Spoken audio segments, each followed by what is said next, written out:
नमस्कार दोस्तों, आप सबका स्वागत है आपके अपने चैनल गवर्नमेंट एग्जाम स्टडी में। दोस्तों यहाँ पर आज इस वीडियो में हम बात करने जा रहे हैं थोड़ा सा टॉपिक से कुछ हटकर, लेकिन वो आपके लिए आपकी परीक्षा की दृष्टि से बहुत ही महत्वपूर्ण वीडियो होने वाला है। हम बात करने जा रहे हैं दोस्तों, यहाँ पर आपको पीछे कोई बुक दिख रही है, इसका नाम है 12th फेल। आप में से ज़्यादातर लोगों ने हो सकता है यूट्यूब पे अभी ट्रेलर जब आया था 12th फेल का तो ज़रूर देखा होगा, नहीं देखा होगा तो अभी मूवी भी आ चुकी है, आप उसको जाकर देख सकते हैं। अब देखो, हालांकि ये कोई प्रमोशन नहीं है, प्रमोशनल वीडियो नहीं है, ना ही मुझे इस बुक को प्रमोट करने के लिए बोला गया, ना ही इस मूवी के लिए, मगर ये मूवी आप सभी एस्पिरेंट के लिए बहुत इंपॉर्टेंट और बहुत बेहतरीन होने वाली है। इसलिए इस मूवी की कुछ इंपॉर्टेंट बातें, कुछ बातें जिनसे आपको मोटिवेशन मिल सकता है, उन सभी को लेकर इस वीडियो में आई हूँ। पहले तो बता दूं आपको कि पहले आपको पता है दिख रही है हिंदी में और इंग्लिश में दोनों में आपकी ये बुक आई हुई है। तो आप अगर नहीं मूवी जा सकते हो तो मैं कहूँगी इस नॉवेल को ज़रूर पढ़ लेना। इस नॉवेल में जो चीज़ें लिखी हुई वो आप उनसे ज़रूर जुड़ जाओगे, ज़रूर उनसे अपने आप को लिंक करके पाओगे, क्योंकि आप खुद उन्हीं परिस्थितियों को, उन्हीं चीज़ों के अभी दौरान चल रहे हो। तो इसीलिए ये मूवी आप सभी एस्पिरेंट के लिए बहुत अच्छी है और बहुत मतलब आपको इससे बहुत कुछ सीखने को ही मिलेगा। ठीक है, तो अगर नहीं जा पाते हो मूवी, क्योंकि अभी भी मैंने भी खुद भी मूवी नहीं देखी है, ट्रेलर ज़रूर देखा था, बहुत अच्छा लगा था, लेकिन मूवी नहीं देखी है। नॉवेल को मैं ज़रूर बोलूँगी उसको आप पढ़ सकते हो। अगर आप नहीं मूवी जा सकते हो तो जैसे ही मुझे टाइम मिलेगा मैं ज़रूर जाऊँगी मूवी देखने और आपको रिव्यू बताऊँगी। बार बार बोल रही हूँ, कोई पेड प्रमोशन नहीं है, सिर्फ ये आपके लिए बहुत अच्छी, बहुत एक जिसे बोलते हैं ना इंपॉर्टेंट चीज़ जो होती है, इसको आप देखोगे मिस कर देते हो, वो आपके लिए है। ठीक है, अब हम लोग बात कर लेते हैं इसकी मूवी की। अभी आपने ट्रेलर ज़रूर देखा होगा, ये मूवी है, मूवी आपने ज़रूर ट्रेलर देखा होगा इसका। तो अब मैं आपको बता दूं ये मूवी में है क्या। मूवी दोस्तों, नाम ही दिख रहा है आपको 12th फेल। जितने लोग आप में से सब लोग वीडियो देख रहे हो, पहले ये बताना कि आप में से कितने लोग 12th फेल हो, कमेंट में ज़रूर बताना। मुझे पता है ज़्यादातर लोग 95% से ऊपर लोग होंगे जो क्या कहते हैं 95% तो डेफिनेटली होंगे जो 12th पास होंगे। क्यों? क्योंकि हम लोगों के समाज में सिनेरियो ही ऐसा होता है कि जैसे ही हम बड़ी क्लास में आते हैं, 10th 12th होता है तो घर में एक प्रेशर हो जाता है, बेटा बोर्ड है तुम्हारा, 10th है इस बार, 12th है, अच्छे से कर लो।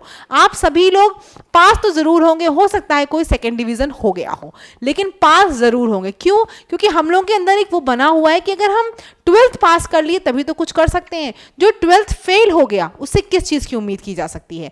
सेम यही इनके साथ हुआ था। अब ये कौन है दोस्तों? ये हैं आपके आईपीएस ऑफिसर मनोज कुमार शर्मा। इन्हीं के ऊपर एक किताब लिखी गई है। क्या हुआ था वो थोड़ी बातें मैं आपको बताऊंगी, जिससे आपको शायद इस मूवी के बारे में और आप शायद इससे बहुत कुछ सीख सको कि अच्छा ऐसा होता है, फिर भी इन्होंने ऐसा किया तो हम भी स्ट्रगल करके क्या नहीं कर सकते हैं। थोड़ी थोड़ी इंपॉर्टेंट चीज़ें जो मुझे लगी कि इनके इंटरव्यू को सुनकर, इनकी चीज़ों को देखकर, वही यहाँ बताने जा रही हूँ। मनोज कुमार शर्मा जो आईपीएस इस समय है, आपको ये पता है कहाँ से बिलोंग करते हैं? चंबल को। अब मैं आपको एक चीज़ पूछूं, चंबल सुनते ही क्या मन में आता है? तुरंत मन में आता है डाकू। डाकुओं का क्या मतलब? चंबल से लिंक होता है।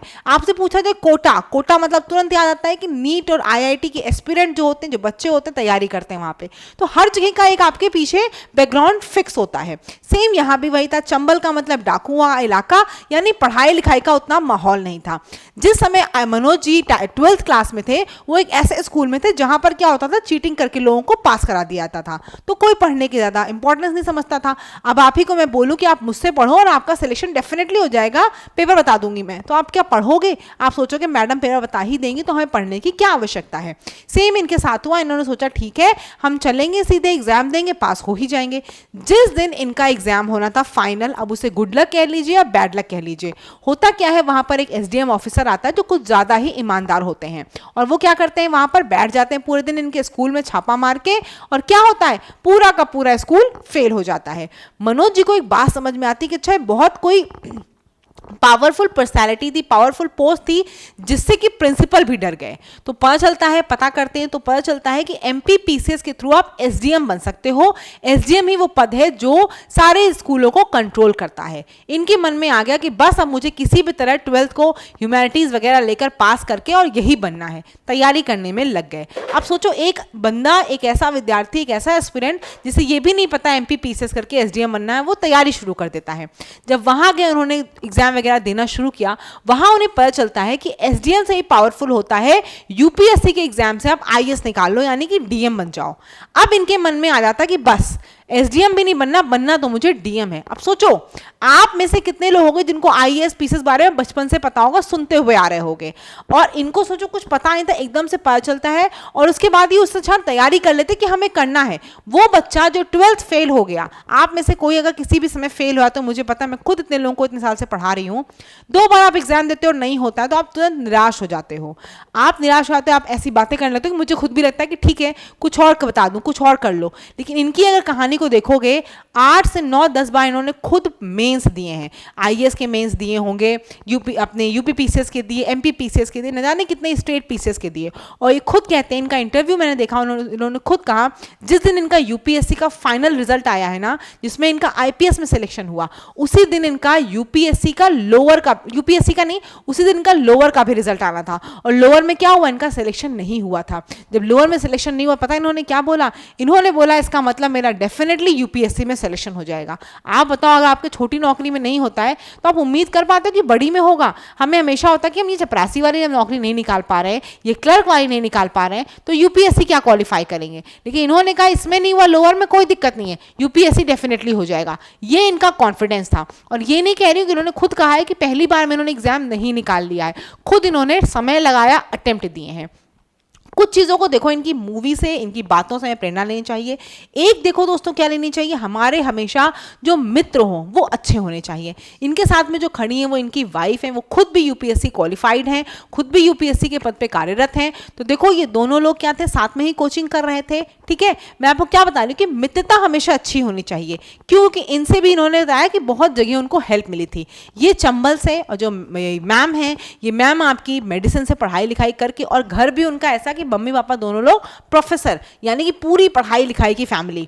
और जो ये क्या कहते हैं सर मनोज कुमार जी थे, इनको इतनी ज़्यादा प्रॉब्लम थी इंग्लिश में, बेसिकली इंग्लिश में इतनी ज़्यादा प्रॉब्लम थी कि एक इंसिडेंट अगर आप इनकी नॉवल में पढ़ोगे वहाँ भी लिखा हुआ है, इन्होंने क्या किया, पेपर देकर आए, इंग्लिश का पेपर अटेम्प्ट करके आए, एस्से लिख के आए, और जब आते हैं तो श्रद्धा जी इनसे पूछती हैं, जिनकी वाइफ इनका नाम श्रद्धा है, पूछती हैं कि ये बताओ पेपर कैसा किया है। बोलते हैं बहुत अच्छा एस्से लिखा, इतना शानदार एस्से लिखा कि क्या बताऊं। कहा किस टॉपिक पे लिखा है? बोला टेररिज्म इन इंडिया पे लिखा है, नक्सलाइट वगैरह सारी चीजें बहुत अच्छे से लिख दी। श्रद्धा जी थोड़ी सी कंफ्यूज हो गई, टेररिज्म इन इंडिया लिखा है, नक्सलाइट वगैरह, अच्छा दिखाओ मुझे जरा। पेपर को देखा गया तो पता है टेररिज्म इन इंडिया था ही नहीं, वहां पर टूरिज्म इन इंडिया लिखा था। सोचो, टेररिज्म और टूरिज्म में टूरिज्म आया था, इन्होंने टेररिज्म लिख दिया। लेकिन उसके बाद जो डिमोटिवेट नहीं हुआ कि मुझे इतनी बेसिक सी मैंने गलती कर दी, और लगन से और जुनून से पढ़ा। इनके संघर्ष जो लाइफ में है वो बहुत ज़्यादा, जैसे आप में से कई लोग भी अभी संघर्ष कर रहे होंगे। आप लोग, मुझे पता है, जब बाहर रहते हो 10-10, 20 रुपये बचाया करते हो। बाहर चलना है कहीं, सोचते हो 20 रुपये किराया लगेगा, उससे बेहतर है पैदल चल के पहुँच लेते हैं। तो ये 10-10, 20 रुपये जो अभी आप बचा रहे हो, ये शायद जब कल आप जॉब में जाओगे ना, इन चीज़ों को पलट के देखोगे तो याद आएगा कि हमने कैसे संघर्ष में जीवन जिया था और कैसे हम आज यहाँ पहुँच गए हैं। वही अगर आप संघर्ष को देख के डर जाते हो, घबरा जाते हो और रुक जाते हो, वापस चले जाते हो, तो आप यहाँ नहीं पहुँच पाओगे और आप हमेशा अपने संघर्ष को याद रखोगे, एक गोल्डन मोमेंट जो है वो मिस कर दोगे। तो सर के जीवन से यही आपको प्रेरणा लेनी चाहिए कि कितना भी आप लोग जनरली 1 बार 2 बार पेपर देते हो, फिर थक जाते हो कि बस अब नहीं होगा। सर सोचो 12th में फेल हुए, 12th में फेल होने के बाद किसी के अंदर इतना मोटिवेशन हो कि वो उसके बाद भी जिस एग्ज़ाम के बारे में जानता भी ना हो उसको पढ़ के क्रैक कर दे, वो कितनी बड़ी बात होती है। तो आप सभी लोग जिस भी चीज़ में सफलता पाना चाहते हो, जिस भी चीज़ की तैयारी करो, मैं यही बोलूँगी, डीमोटिवेट मत हुआ करो। 1 बार 2 बार 3 बार असफल होगा ना, चौथी बार तो होगा, 5वीं बार में तो होगा, लेकिन होगा ज़रूर। बस निराश नहीं होना है और अपने फोकस को एकदम क्लियर करके चलो। जो मैंने बात बताई मित्रता वाली, बहुत ध्यान रखना, हमेशा अच्छे फ्रेंड्स, अच्छे लोगों के साथ रहोगे तो वो आपको एक ऊंचाई की तरफ बोलेंगे कि चलो इधर चलो। अगर आप बेकार लोगों के साथ रहोगे तो 2 बार के बाद आप बोलोगे यार नहीं हुआ, बोलेंगे छोड़ो यार, होना भी नहीं है तुम्हारा, रहने दो, बहुत टफ एग्जाम है।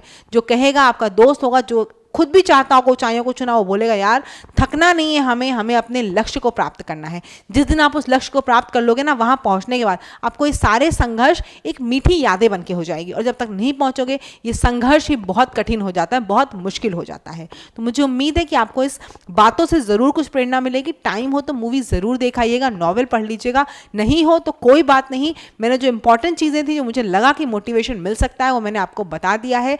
चैनल पर अगर नए होंगे तो सब्सक्राइब ज़रूर ज़रूर कर लेना। और अगर अच्छा लगता हो, वीडियो अच्छी लगी हो, तो प्लीज़ अपने दोस्तों के साथ भी ज़रूर शेयर करिएगा और कमेंट सेक्शन में ज़रूर बताइएगा कि आप सभी को ये वीडियो कैसी लगी। धन्यवाद।